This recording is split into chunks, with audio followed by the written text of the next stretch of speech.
Welcome to my show, Olio. My name is Susan Rushton, and as always, I need to explain what Olio is. One definition is that it's short for olla podrida, which is Spanish for rotten bowl, or rotten pot, whichever. I like rotten bowl better. It's a Spanish-Portuguese dish with essentially everything in the world in it. Pork in all its iterations, sausage, pig's feet, pig's ears, what else? Bacon, as well as chickpeas and cabbage, chicken, carrots, beans, onions, garlic. As I said, essentially everything in the world in it except milk duds and popcorn balls. That's one definition of olio.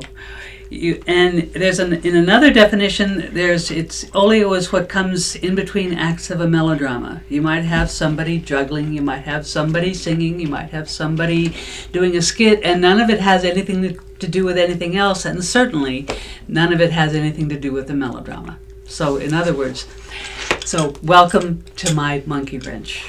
It's apples, oranges, and a monkey wrench, so welcome. Today, my guest is a guy I got in touch with after promoting Silver Screen, auburnsilverscreen.com, the first Saturday of the month at the Auburn Library, with Mary Jane Popp at K-High.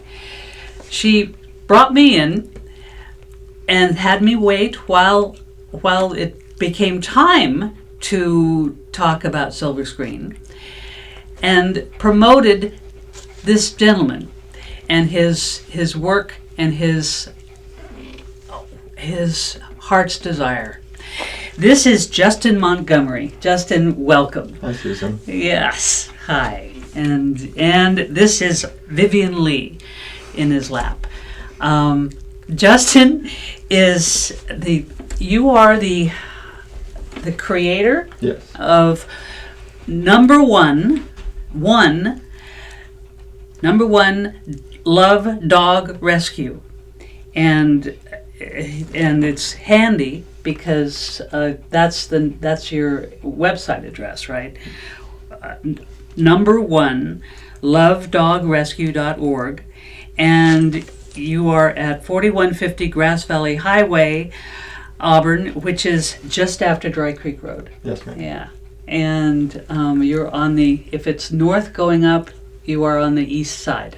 Okay. So tell me about One Love Dog Rescue. Well, I'm just a single guy doing a big job in California that needs to be done. What's your big job? Trying to place dogs into homes so they don't suffer euthanasia or, being left in somebody's backyard creating more dogs that are unnecessary for our population. Okay. How long have you been doing this? I've been doing it for about 7 years, but my family's been doing it for a total of about 20 years. Huh. And, ever since I could remember, we were always rescuing. This is part of what your family does. It is. My family. My parents have retired for health issues, and so they no longer run their organization. It's yours. Yeah. So I started a separate organization apart from their organization. Okay. So. Okay. And tell me about Vivian. Well, Vivian is a very sweet, very darling little wag that tail, Vivian. Little Shih Tzu and Maltese mix. She is about 2 years old. She was a stray that was found by a wonderful woman who did everything she could to reunite her with her possible owners, but unfortunately, her prior owners were never found. So she contacted us and asked us if we would take the dog and place it into a new wonderful family because she knew that with us they would receive the best homes, and so that's what I do for her. Did this woman say how she found you? Through the website, which is One Love Dog Rescue .org, and that's over on 49 on 4150 Grass Valley Highway. Yeah. Okay. And so if a person is looking for how to rescue a dog, or and I guess that's what comes up on Google if you don't know the address. Okay. Yeah. Okay. I'm easy to find because it's the number one comes first in the Sure. numerical Yeah, address yeah. on the computer. Yeah. Okay. And so, how long have you had Vivian? She's been with me about a week now. Just a week. Yeah, not too long. She adores you. I try to make it non abrasive for them in the most ways, and not expect a lot from them. If you expect less from them and give them a wide berth, they just fall all over themselves to be your friend. But if you're pushing yourself on them, they, especially dogs that are going through traumatic situations, they tend to losing their familiar location. Even though she was only just being played, it's still hard for her because she was feeling comfortable in her new place and stuff. So we try to make those transitions very brief for these dogs. So okay. So, well, we have seen Vivian. I would love to keep her in your lap. For one thing, that would mean I would get to keep looking at her. But why don't we put her back in her crate? Okay. And then keep talking. All right. Sounds good. Okay. So you started One Love Dog Rescue 7 years ago? Yes. Okay. May 17th. Okay. 2013. Wow. Okay. So yeah. So one of the things Mary Jane Popp told me when she was before she interviewed me on K-High to talk about Silver Screen, was that you're looking for funds, you're looking for financial support. What for? Well, I think every rescue is in some need of financial support because it is hard doing what we do, and most of the donations generated out there for rescue go to the bigger name organizations like the SPCA and the Humane Society, who do wonderful jobs and stuff. I'm glad to hear you say that because I was wondering if you had. I think they're blessed organizations and get to do wonderful things and have the ability to do them. And I only wish I had that type of funding so I could do just as much as they could. And I think it's amazing what they do. And those type of organizations are my inspiration to continue and help more dogs. Okay. And is it only dogs that you work with? Well, I like all animals, so you'll see me randomly on my Facebook and Instagram helping turtles or hummingbirds or little critters here and there. I don't smash spiders or ants or anything like that. I like critters and animals, but I do dogs because they're close to my heart, and it's what makes me happy and stuff, and I help a cat here and there, and I've helped a ferret here and there. And have you? Okay, all right. So you are fostering some of you have 2 dogs on your website as currently available, and by the time you guys see this, you may have more. How long, or you may not have any for a while. How is it? Do you ever not have any? Only at my choice, but no. I've steadily had somewhere around 15 to 20 dogs throughout the program for the last 7 years. So, but I place somewhere around 40 dogs a month. Really? Wow. And in the 7 years of doing this, we've placed close to 6,000 animals. And most people would think that's how could you do that? But it doesn't really take as much as people would expect to do these jobs. And if you give the ability to help to your clients and the people who want these dogs, they're opening their arms to help these animals. You have to let them, and a lot of organizations want to close it and not let as many people help. But and then adopt them out later and stuff. When you should open up the ability to let people have these dogs and to help more. Okay. So but usually you have 40 dogs available? no, this is just that'll cycle through the program throughout the month. It's not always 40. It goes up and down throughout November and December. There was about 60 dogs who found new homes.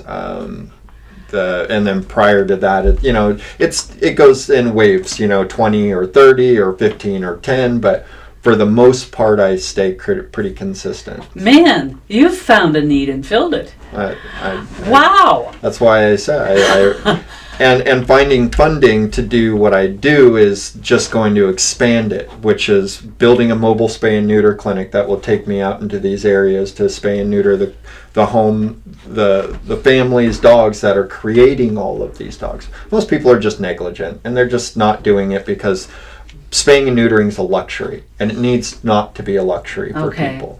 Only 10% of our state is spaying and neutering dogs, and it's say that again. Only 10% of our nation is spaying and neutering their dogs, which means that 90% of the rest of them are not. And also, the statistics are very clear. If you want to look them up, that only 10% of all dogs created in America find forever homes. That's 90% of all dogs that are brought into the country and created in our country that never find homes. Oh. That are created unnecessarily. So, mostly for monetary needs for other people and stuff. So once people sell their dogs, they don't care where they go. But I believe that if the state made it a law that every single person microchipped their dog as it was sold, then less dogs would be created because that person would have the responsibility from cradle to the grave for each one of those dogs created. So less and less people would want that responsibility because, if the dog got in the shelter, well, that's going to be fine. If the dog got hurt, well, that's going to be attached to them. They're automatically billed for it. So you, like a teacher or a doctor, or mainly a teacher or a doctor, that you figure your job is to make yourself unnecessary. That would be that's my your goal. is to make rescue an unnecessary process, to make shelters an unnecessary process, because truly, if you just combat the problem from the beginning, and it would be less of a problem.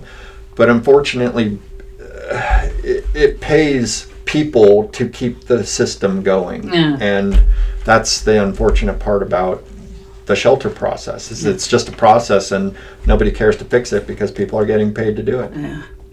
So currently, you have people. You have foster care for these dogs. Yeah, I have about 4 main foster families that deal with all of our dogs, our puppies, and then one main ranch where I'm able to keep a few extra dogs if I need to and stuff. But I keep it very, very low and very minimal so that I can have direct attention towards everything I do, not do too much and be too spread out. Everything you do, aside from fixing motorcycles, is going out and finding and retrieving orphaned dogs or dogs that are being created out in these places. Puppies So that's what I've done over the last 7 years. Is I've probably traversed somewhere around 300,000 miles in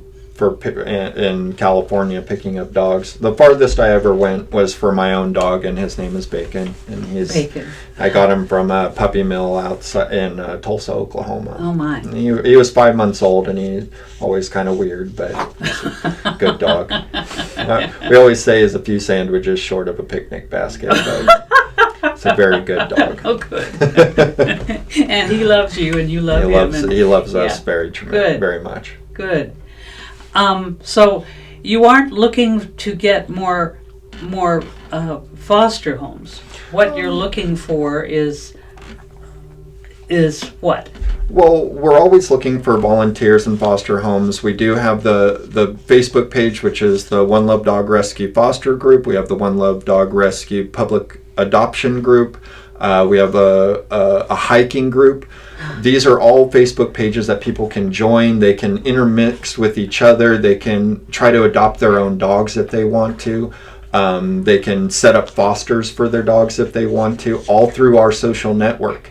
So instead of people being burdened by the thought of like giving the dog to another shelter or rescue or somebody they don't know, they have the ability to use my social platform of about 70,000 followers to adopt their own dog or find a foster home for their own dog or go on a hiking trip with a bunch of people who have adopted dogs from us, and which I always thought was fun too. You know, you go out for a coffee, you get to meet with a bunch of people who adopted dogs from a same litter, and all the dogs get to go and play and be brothers and sisters again for the day. And you know, it's really remarkable. And then also the One Love Dog Rescue Picture Group.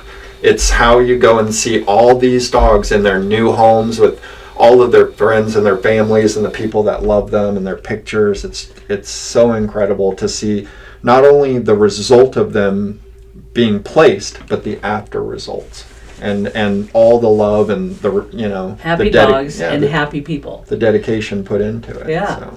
Yes. And so you don't want to, I'm assuming you don't want to change any of that. Oh no. But what your goal is to have this rescue, this a sanctuary eventually, place, sort of like the ranch, but yours. Yeah, that belongs to one. That our own One Love Dog Rescue Ranch would be our ideal situation one day, where we would be able to provide homes for hundreds of dogs that were displaced from shelters, coming from situations like the campfire, anything like that would be able to harbor dogs out of, you know, situations that would put them in harm's way. And you know, most of the dogs that I always take are the blind, the sick, the injured, the three-legged, the quadriplegic dogs that none of the other rescues would take out of the shelters and stuff. But since my injuries, I've been limited on the things that I've been able to do lately, and since I don't have a proper kennel and my own property to do this yet, it limits what I can do. So. And when he says injuries,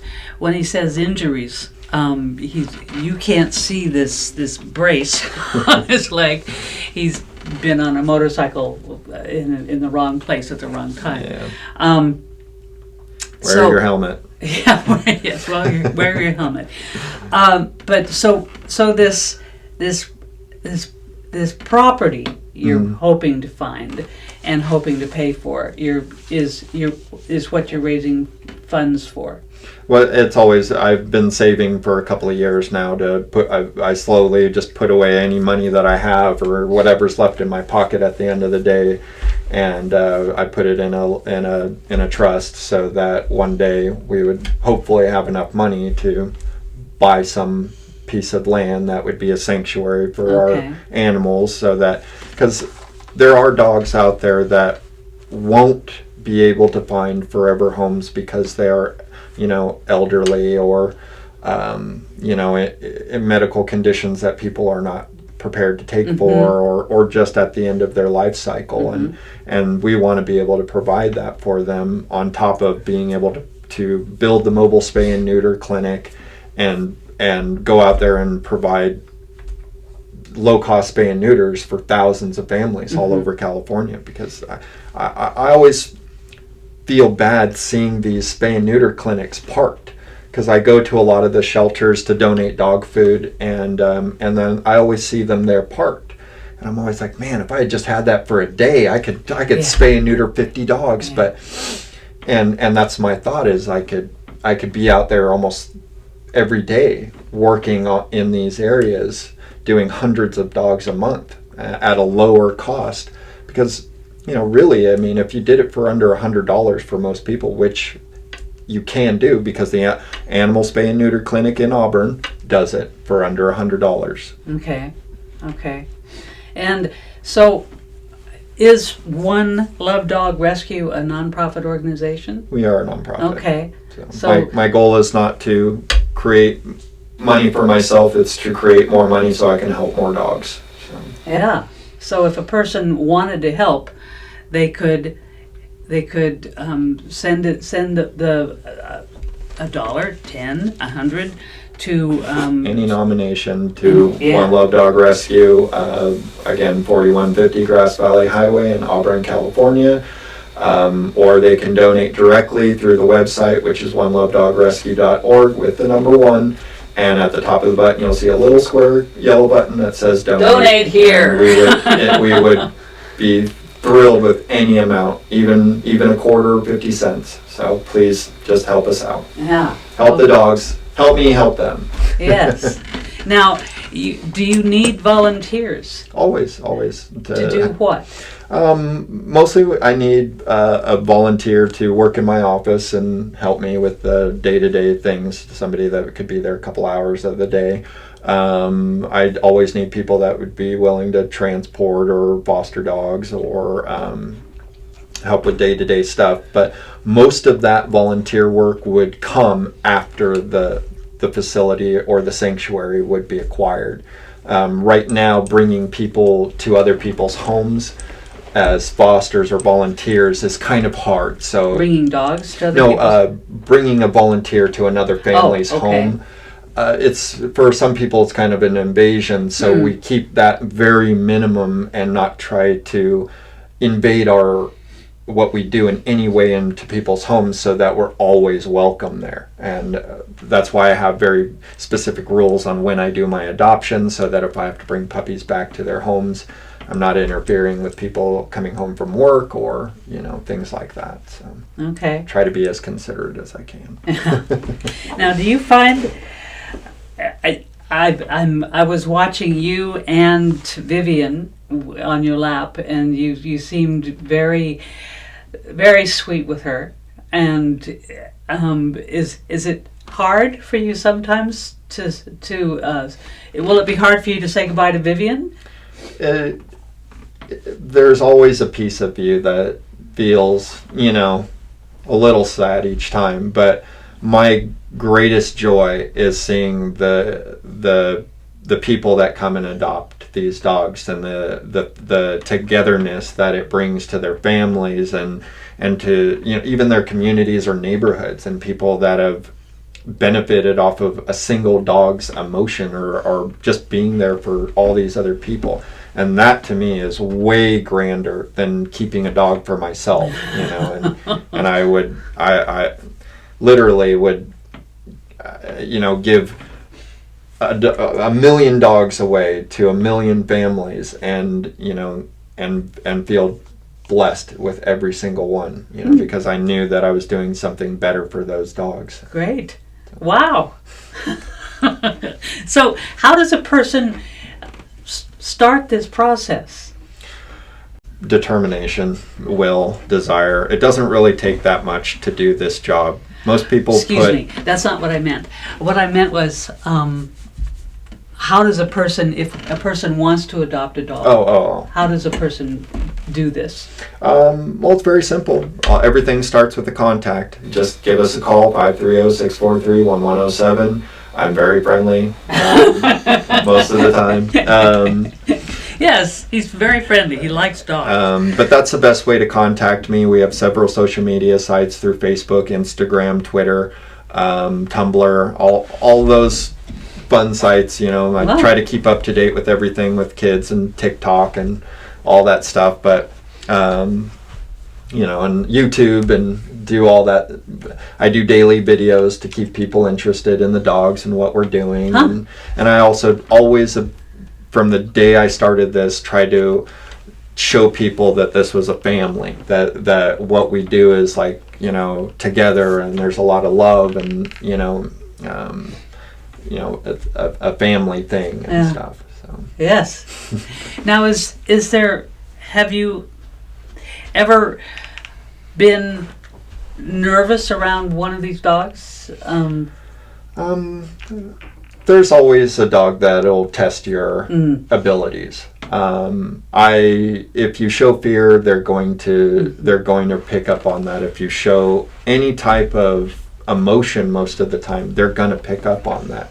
So in the beginning, you gotta wipe it off and do nothing, and don't try to force yourself onto this dog, because the more you do, the less he's going to want to be a part of you. It's kind of like boys and girls, and the Sure. art of attraction. Yeah. Plus, this it's the dog that is being most tormented, not people, right? Dogs go through a different type of torment sometimes that people put them through, but not every dog is completely tormented. It's just the transfer of ownerships that torments the dog. It's new situations, loud, people call me all the time, bring me dogs to say, oh, they're terrible with other dogs. They're so this way. And 5 minutes with a group of dogs, they're like playing and jumping around, and like, it's sometimes people just don't know the abilities of their own dogs because they're afraid to allow them to. And a lot of misjudgment happens with dogs all the time and stuff. Like Chihuahuas. Best dog in the world. My favorite dog in the world. They are the fiercest, most loyal, loving creature on the face of the planet that would give its little life for you. Yeah. And people are, oh, they're so mean and aggressive. No, because that dog wants to protect you and wants to make sure you are protected and breathing and Yes, you're the alpha. Yeah. He wants to make sure you're around. Yes. They're very determined to love you. So. Yes. Okay. So on this website, if I'm interested in possibly looking for a dog, there are dogs on their website available, and those change regularly. Then those aren't quickly. all the dogs that are available. Usually. Sometimes you just need to contact me. Sometimes you just need to email and see what's available, because I just haven't had a chance to post it up online. Okay. Sometimes the demand for dogs from One Love Dog Rescue is so high that I can't keep up with the amount of people that want to adopt dogs from me. The demand, say that again, the demand for dogs from One Love Dog Rescue is so high that you can't keep up with the demand. Exactly. Wow! And That's thrilling. If I had more dogs and space to have them, I could adopt the unlimited amounts of dogs to Pete. And I just have a gift that I believe God gave me to give dogs a blessed home. Wow. So. Okay. Wow, that's amazing. That's thrilling. It's also too bad because, well, our goal is to have all dogs be spayed or neutered. Yeah. Yeah. But until that happens. Until it happens, we're just here to make sure that the dogs that are produced into the world have forever homes, because leaving them out there and hoping that they'll make it in the world is not cutting it, because obviously that hasn't worked for It hasn't ever. worked. Period. Okay. Well, Justin, this has been fascinating. I really appreciate your joining me. It was at late notice, and I appreciate that. If you're interested in One Love Dog Rescue, please log on to onelovedogrescue.org or go out and to talk to them at 4150 Grass Valley Highway, just north of Dry Creek. I've had a great time. Thank you, Justin, very much. Very, very, very pleased to be here. Good. Okay. Thank you for watching.